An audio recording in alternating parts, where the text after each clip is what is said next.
Así que estoy muy contento. Quiero felicitarlo a Pancho, a Mariano, a todo el equipo, a Mike. A la FIP, por favor, sí, por favor, ahí está el simposio. Hay que andar bien con la FIP, si no, pregúntele a algunos hoy que están en el diario.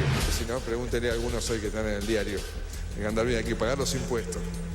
No hay que apropiarse de impuestos que no son propios, ¿no es cierto, doctor Abad?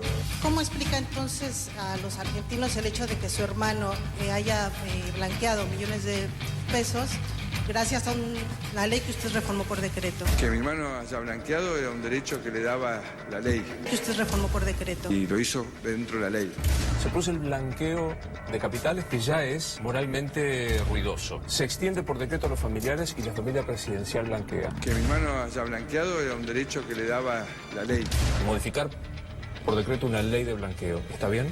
Bueno, hay cuestiones que, digamos, los presidentes pueden decidir vetar o pueden decidir hacer determinadas modificaciones. En este caso, el presidente, yo no voy a opinar porque ni siquiera está dentro de mi órbita.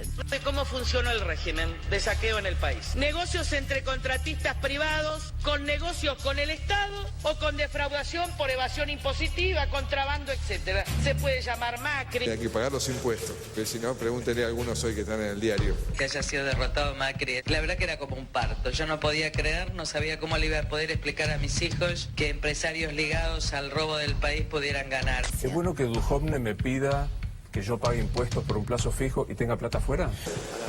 A la FIP, por favor, sí, por favor, ahí está el simposio. Por favor, perdón, señor. Pero, señor Abad. Yo creo que hay muchas personas en la Argentina que por distintos motivos, lícitos o no lícitos, sacaron dinero de este país. Esa señora que dice que no tiene nada que ver con esto es la titular de la Oficina Anticorrupción. Y no tiene nada que ver con lo que se está hablando, ¿se entiende?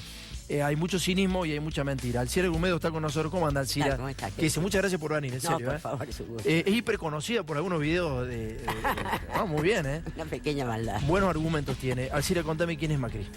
Ya, yo creo que acá hay separar dos cosas. Obviamente de Franco nadie duda de que verdaderamente sus niveles de corrupción están descartados. El tema es que muchos, por ejemplo Lilita Carrió, quiere salvar a Mauricio suponiendo que él no tiene la culpa de lo que haya hecho su padre. Pero hay una serie de hechos directamente vinculados con Mauricio desde chiquito, digamos, y no es casual. En realidad el mentor, el maestro de Mauricio en su entrada a los negocios fue Cini, digamos, Ricardo Cini, que a su vez había sido el ideólogo del Rodrigazo en el año 75 y pasó directamente desde el isabelismo, digamos, del año 75 a la dictadura militar con Martínez de Oz. O sea, es un muy buen profesor.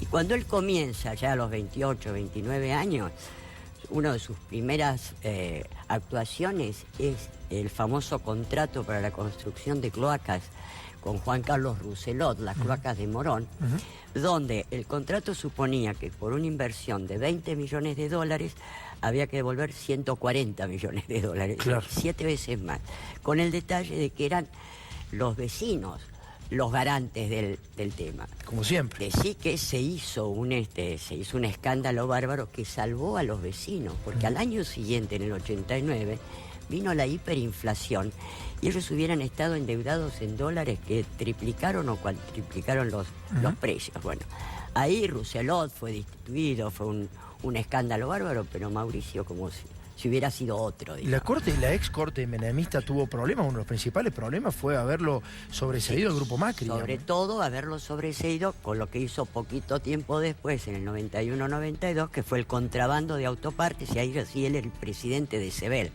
Sebel era esta empresa donde estaban Fiat y Peugeot.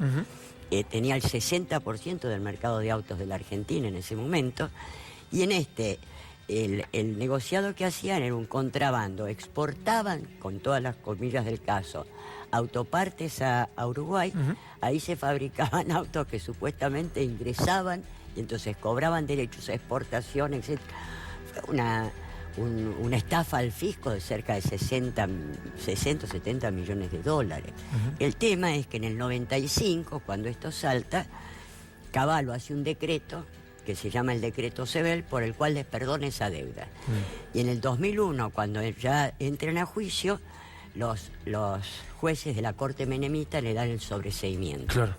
cuando se le hace el juicio político a los miembros de la Corte por corruptos, para su destitución, entre los 5 hechos más graves que se lo acusan, es el hecho de haber sobreseído a Franco y a Mauricio Macri en este tema de contrabando. ¿Qué sentís vos? ¿Qué sentís cuando lo escuchás a Macri recomendarnos a los ciudadanos que no hay que evadir? No, el tema es que yo creo que acá está, de alguna manera, orientado y asesorado por Durán Barba. Durán Barba es Goebbels, realmente es el jefe. ¿Por qué decís que Goebbels? Goebbels, vos sabés que Joseph Goebbels era el jefe de la propaganda de Hitler, sí. Y tenía 11 principios, que a su vez estos fueron retomados por lo que se llamó la ingeniería social en Estados Unidos, donde los tanques de pensamiento ven distintas formas de manipulación de las conciencias. Uno de los principios es confiar en que hay muy poca memoria en el grueso de la población. Por lo tanto, estos hechos pueden ser rápidamente pasados de largo. Y a su vez, un elemento, uno de los principios de Goebbels es achacar al enemigo los propios defectos. De manera tal que, ¿qué hizo Durán Barba desde el comienzo? Su primer objetivo era lavarle la cara a Mauricio. Claro. Y para esto, fíjate que lo que están haciendo es que pareciera ser que los únicos corruptos son los del gobierno kirchnerista, y la única corrupción que hubo en este país es en los últimos 12 años. Claro. Ahí se deja de lado la brutal corrupción de la dictadura militar, que claro.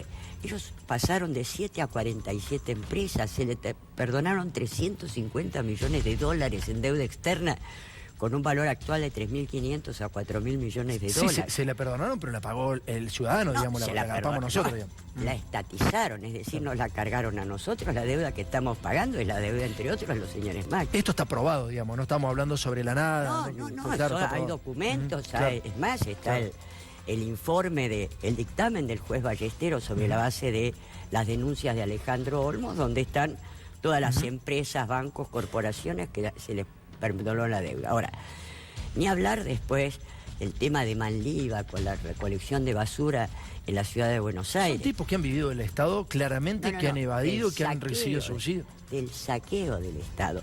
Y lo que pasa es que este saqueo del Estado ahora se transforma en una nueva forma de corrupción, ¿no? Antes, la corrupción requería que las corporaciones y bancos pagaran coimas a determinados funcionarios para que hicieran medidas en favor de corporaciones y bancos.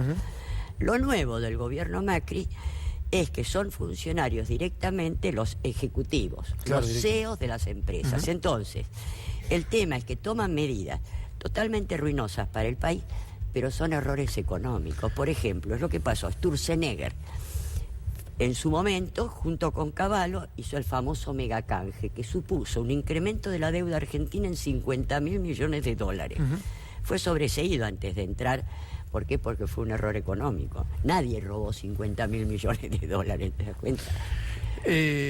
Alcira, vos sabés que Macri hace 2 o 3 días estuvo en Paraná y dijo que no había que endeudar el país. Y conoció un decreto, creo que ayer fue publicado el decreto, que decía que el presidente puede endeudar al país el año que viene por 20.000 millones de dólares, y quien va a juzgar cómo va a ser esa deuda pagada va a ser los tribunales británicos o norteamericanos. O sea, se saca la jurisdicción. ¿Qué pasa? Que el tema es este. No solamente cualquiera de nosotros. Standard & Poor's, que es una de las calificadoras de riesgo a nivel internacional, ha definido a la Argentina entre los 5 países en mayor nivel de riesgo o fragilidad del mundo. Sobre 190 países son estos. Pero en esto que te decía de las nuevas formas de corrupción, tenés, por ejemplo, después vamos a ver lo de Avianca, Autopistas del Sur, etc. El secretario de Finanzas, Luis Caputo, hizo este bono a 100 años al 8% anual. 100 años y el 8% es la tasa más alta que hay en el mundo. Financial Times, que no es la revolución en 2 patas, hace una encuesta entre sus lectores y el 70% preguntando cuál fue la operación financiera más delirante del año 2017 a nivel mundial. 70% dice el bono a 100 años de la Argentina. Ahora, después aparecen Paradise Papers, y en Paradise Papers aparece que el fondo de inversión más beneficiado con este bono delirante, el más delirante del mundo, es ni más ni menos que Noctua Partners, un fondo de inversión fundado, ¿sabes por quién? En el 2009 por Luis Caputo. Pero esto es un error económico, ¿te das cuenta? Este tipo de cosas se están haciendo. Alcira, yo te lo agradezco muchísimo que hayas venido, sabes que los tiempos son cortos, pero están todos enamorados en el control, me mandan a decir que hablas muy bien, que tenés contenido, que la verdad que lo que por eso estás acá. Lo que me gustaría es que te hagan un análisis a ver si sos kirchnerista, porque viste que cuando alguien habla, digamos, críticamente de lo que está pasando, automáticamente pasás a ser kirchnerista. Bueno, y no sé si no te van a imputar de traición a la patria mañana. Yo creo que los kirchneristas pueden dar cuenta de mi dura oposición a lo largo de los años. Lo que sucede es que hay cosas que son escandalosas. Está claro. No lo vamos a dejar de lado. Muchísimas gracias por haber venido. Muchísimas gracias. Miguel, buenas noches.